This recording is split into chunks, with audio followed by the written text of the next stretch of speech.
இப்ப இந்த வருஷம் நம்ம இந்த மாமரத்தை காய்க்க வைக்கிறோம், சேலஞ்சா எடுக்கிறோம். அதுக்குள்ள தொழில்நுட்பத்தை நம்ம இப்ப பார்க்க போறோம். முதல் விவாஸ் நம்ம எப்போதுமே தூரில் இருந்து ஒரு 3 அடி உயரத்துல உள்ள கிளைகளை எடுக்கணும். அப்பதான் நம்ம உள்ள பூச்சி இருக்கா நோய் இருக்கா இதை நம்ம பராமரிக்கிறதுக்கு ஏதுவாக. இதே மாதிரி அவர் இதரக்கூடாது. அடியில உள்ள கிளைகளை நீங்க எடுத்துடணும்.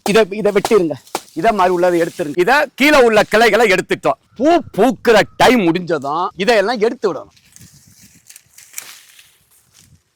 அந்த வெட்டுற இடத்துல கொஞ்சம் களிமண் எடுத்துருங்க. இத மாதிரி காயம் ஏற்படுத்தப்பட்ட இடத்துல இவ்வளவு போல களி, அதோட பூம்பும் பூஸ்டர், அத ரெண்டையும் சேர் மாதிரி மிஸ் பண்றோம்.